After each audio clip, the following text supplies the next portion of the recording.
In today's video, I will show you how to reset your WhatsApp secret code, the one used to access locked chats with the new chat lock feature. Start by opening the WhatsApp app on your phone.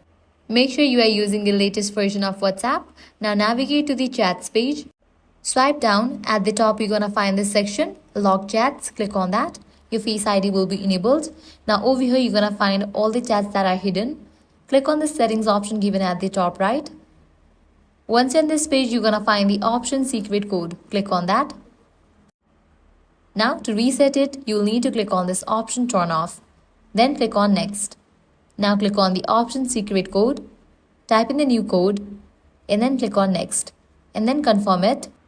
And just with that, you have reset your WhatsApp secret code.